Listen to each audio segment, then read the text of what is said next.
같이 한번 읽어보도록 하겠습니다. 큰 소리로 시작. 한 번 더 읽죠. 시작.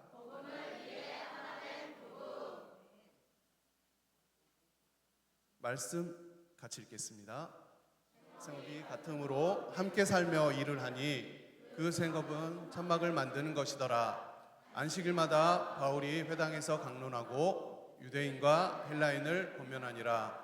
사도행전 18장 3절에서 4절 말씀. 아멘.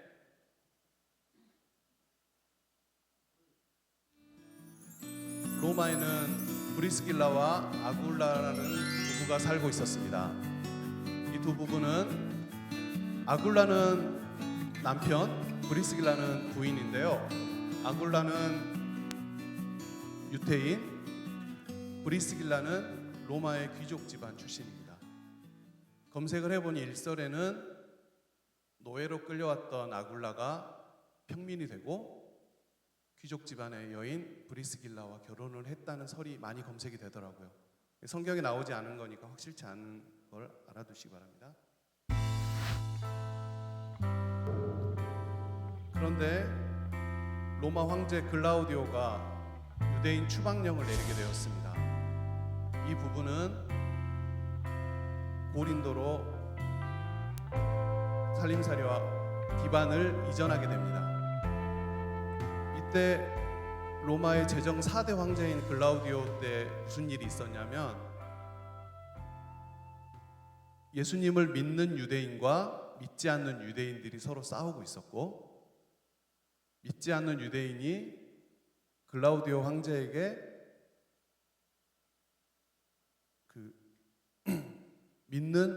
예수님을 믿는 유대인들이 예수님의 시체를 강탈해 갔다고 고발을 합니다. 그래서 글라우디오 황제는 오해를 한 것이죠. 부활의 사건 개념이 없는 사람이 이 말을 듣고 어떻게 시체를 털어갈 수 있느냐, 훔쳐갈 수 있느냐라고 열이 받아가지고 나사렛 칙령을 만들어 반포하게 됩니다. 여기에서는 인륜에 어긋나는 일이니 시체를 가져가지 말라 하고 유대인을 추방하게 됩니다. 근데 여기서 이제 유대인이 추방될 때는 재산이나 이런 것들이 다 압류되고 몰수되고 쫓겨나겠지만 유력자 집안 출신인 브리스길라가 같이 여행을 나가면서 그렇게 궁핍하거나 어려운 이제 추방 생활을 한 것이 아니게 되는 그런 설정입니다. 2차 전도 여행으로 아테네에 있었던 바울이 고린도에서 이들 부부와 만나게 됩니다.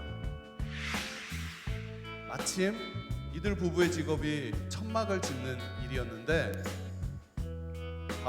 바울의 직업도 똑같이 천막을 짓는 일이어서 같이 생계를 꾸리면서 서로 복음과 예수님에 대해서 말씀을 나누며 이제 고린도에서 교회를 세워가게 되는 사역을 진행하게 됩니다. 여기서 그림에서는 바울만 땀을 흘리고 있는 건데 아마 브리스길라가 사장님이었던 것 같습니다. 보통 로마인 100인 10인으로 소대가 편성되고 이게 10개가 모이면은 100부장 뭐 1000부장 이렇게 나가잖아요. 8명이 전투병이 있고 2명의 노예병사가 있습니다. 그래서 8명이 함께 잘 수 있는 텐트를 보통 만들거든요. 양가죽이 70마리 정도 필요하답니다. 그래서 전투병이 창과 방패를 들고 다닐 때 그 2명의 노예병사들은 천막이나 이제 솥단지 이런 것들을 들고 따라다니게 되죠.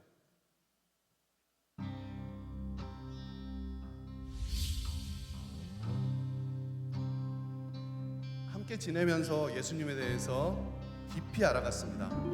이들 부부는 바울이 선교 사역을 도우면서 신앙적으로 크게 성장하게 되었는데요. 하나님께서 이 모든 것을 이들의 만남을 계획하시고 바울을 돕도록 하셨습니다.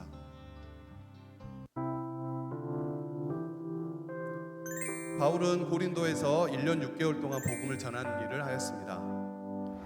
그동안 이 부부는 바울을 도우면서 선교 사역에 동참했습니다. 바울이 그 지역에서 세운 교회가 바로 고린도 교회입니다. 고린도라는 지역은 그리스 한복판에 있잖아요. 왼쪽 동쪽으로 가면 아테네가 있고 서쪽으로 가면 올림푸스가 있고 남쪽으로 가면 스파르타가 있습니다. 여기 한 중간에 고린도만 바로 북쪽으로 남쪽으로 접하는 그 지역의 중앙에 있는데요. 여기는 아프로디테 신을 섬기는 지역입니다. 로마식으로 말하면 비너스, 미와 풍요의 신을 섬기는 지역인데요. 딱 봐도 아가페적인 사랑은 할 것 같지 않고 상당히 음란한 지역에서 어려운 선교 활동을 이루어 나간 것으로 생각이 됩니다.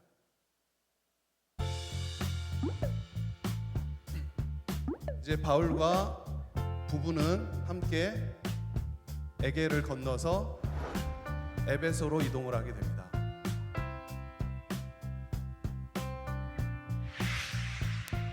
에베소에서도 마찬가지로 교회를 세운 후에 복음을 전하는 활동을 계속하게 되는데요. 에베소는 그리스 신화에 보면은 아르테미스, 그 아폴로 태양신과 쌍둥이로 태어난 여동생인데 달의 여신입니다. 그 아버지 제우스가 바람둥이여가지고 바람둥이를 혐오하는 설정으로 돼 있는데 여기에서는 아프로디테가 그 아르테미스가 그대로 모시는 게 아니라 좀 흉측한 괴물 같은 게 들어와 있습니다. 좀 험하게 생긴 건데 나중에 찾아보시기 바랍니다.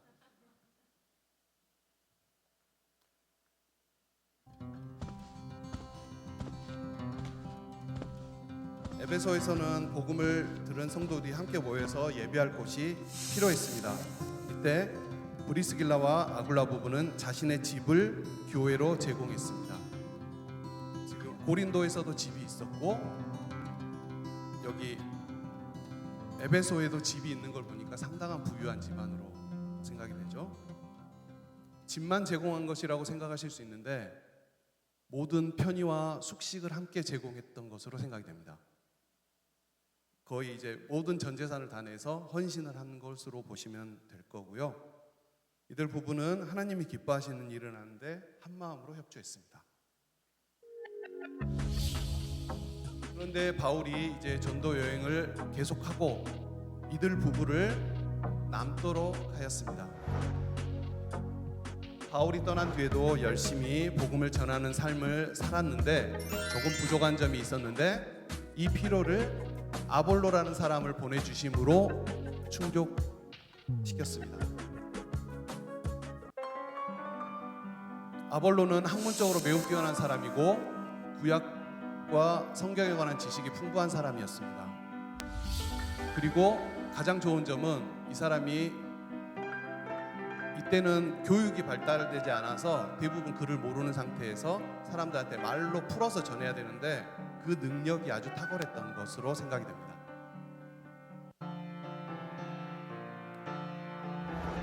아볼로는 에베소에서 설교를 하게 되었습니다. 아볼로는 예수님에 대해서 알긴 하지만 많이 부족했고 주로 세례 요한에 대한 내용을 많이 했고 예수님에 대한 내용이 상당히 부족했습니다.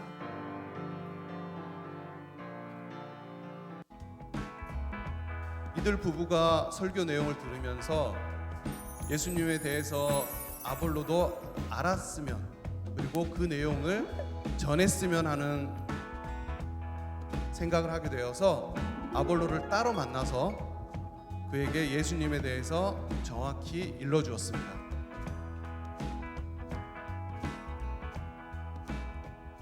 여러분도 그 따로 만난 의미를 아시겠죠? 설교 중에 그게 아닙니다, 그 내용이 부족합니다라고 지적하는 게 아니라 따로 불러서 설교자의 권위를 세워주는 약간 제가 전에 말씀드린 인내의 모습이 들어 있습니다. 아볼로가 예수님에 대한 이야기와 복음이 탑재돼서 업그레이드가 되었습니다. 이제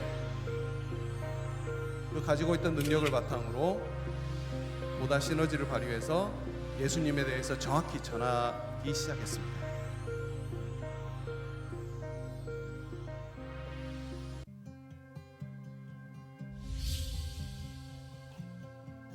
때마침 사역을 이루고 이들은 추방령이 해제돼서 로마로 다시 돌아가게 됩니다.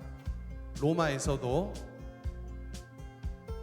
자신의 집을 예배 장소로 제공하고 많은 믿는 사람들에게 그리고 또 믿을 사람에게 말씀을 전하는 사명을 계속 수행하였습니다. 여기서 잠깐 황제에 대해서 말씀을 드리고 싶습니다. 황제는 동양에서 생각하는 천자의 개념이 아니고 로마 시민 중에 권한을 잔뜩 이양받은 사람입니다. 그러니까 생각해 보면 우리가 상권이 분리되어 있는데 입법권, 사법권, 행정권을 모두 가진 독재자라고 생각하시면 됩니다. 그래서 이 사람들은 로마 시민인 다른 사람들에게 항상 암살의 위협에 노출되어 있었습니다. 왜냐하면 나도 시민인데 내가 저 권한을 뺏어버리면 내가 황제가 될 수 있다는 생각에 항상 스트레스를 받고 성격이 고약해지거나 대부분 미쳐버린 사람들이 대부분이었습니다. 다행히 글라우디오 황제가 추방령을 해제했지만 이전 황제는 칼리쿨라라는 그 연산군의 한 100배 정도 되는 미친 놈이었고요. 자기가 신이라고 주장해서 유대인 그 예배당에 쳐들어와서 자기 동상을 세우도록 강요하고 음란한 생활을 즐겼던 그런 황제고요. 이 다음 황제는 네로입니다. 로마를 불지르면서 시를 읊고 했던 그런데 어떻게 보면 글라우디오는 순한 맛이라고 할 수 있죠. 다행히 글라우디오가 추방령을 해제하고 나서 바로 죽었습니다. 죽은 이유는 네로 엄마한테 독살당했다는 설이 있고요. 여러분도 스트레스 상황에서 너무 노출되시지 않기를 바랍니다. 항상 복음으로 채워서 마음을 정화하시고 고3 분들이 스트레스가 있어도 성령으로 가득 차 있는 마음으로 온화하게 스트레스를 뿜어내지 않기를 바랍니다.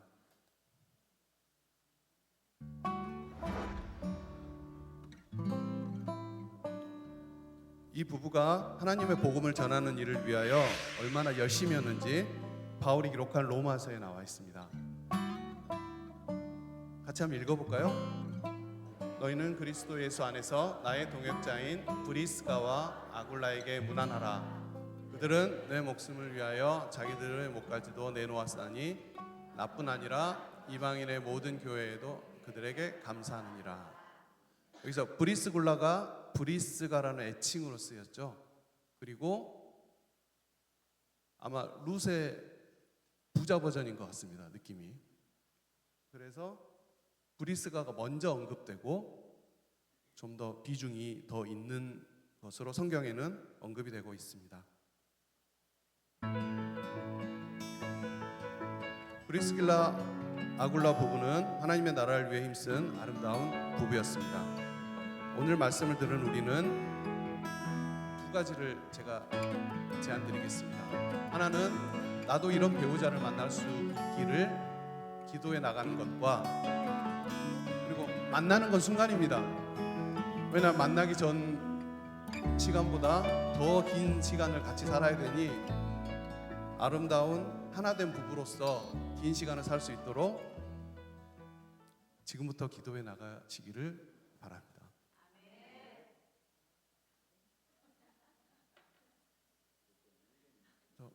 혹시 사진 제가 보낸 거 2장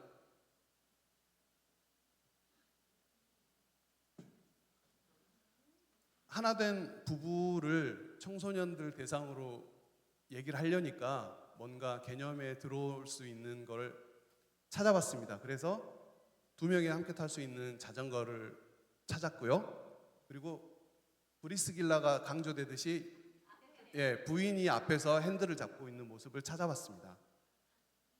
되게 마주보고 서로 이제 좋을 때는 마주보면서 서로 진짜 더 좋아지곤 하는데 나중에는 그 시간이 지나고 계속 마주보면 서로 단점도 보이고 짜증도 나고 의무감에 억누르기도 하고 하는 것들이 있어서 저희가 이거는 자전거로 하나 된 부부를 예로 들어봤습니다. 여기에서 특징을 제가 찾은 것은 우선은 같은 곳을 바라보고 있다는 겁니다. 복음을 목적으로 하든 자전거 타는 걸 목적으로 하든 같은 것을 바라봤을 때 서로 마주 봤을 때보다 전보다 더 하나 될 수 있는 그런 게 있고요. 이 자전거를 함께 타는 거는 서로 중심을 잡아줄 것이라는 걸 믿고 있습니다. 서로 강한 신뢰가 있고 그 다음에는 페달을 함께 밟습니다. 뒷사람이 그냥 발 놔버리고 앞사람이 혼자 끌어가기를 그런 상태가 아니라 서로 합력하여 자전거라는 선을 이루고 있고요. 멈추지 않습니다. 멈추는 순간 이 자전거는 넘어지는 거라서 같은 곳을 바라보고 서로 믿고 합력하고 그리고 멈추지 않는 관계를 생각하며 하나님께 기도드릴 때 좋은 배우자를 허락해 주실 것이라고 생각합니다. 아멘. 자, 기도로 마치겠습니다. 살아계신 하나님, 오늘 말씀을 통해 바울의 든든한 동역자였던 브리스길라와 아굴라의 헌신을 보았습니다. 자신의 집을 예배 처소로 내어드리고 아볼로와 같은 훌륭한 지도자를 세우며 복음을 위해서라면 어떤 것도 아끼지 않았던 그들의 뜨거운 신앙을 우리도 본받기를 원합니다. 하나님, 이곳에 모인 우리 모두가 먼저 하나님 앞에 바른 신앙의 사람으로 준비되게 하옵소서. 그리하여 훗날 하나님께서 예비하신 믿음의 동역자를 만나 브리스길라와 아굴라처럼 하나님의 나라에 선한 영향력을 끼치는 아름다운 가정을 이룰 수 있도록 축복하여 주시옵소서. 우리를 복음의 통로로 사용하실 예수 그리스도의 이름으로 기도드립니다. 아멘.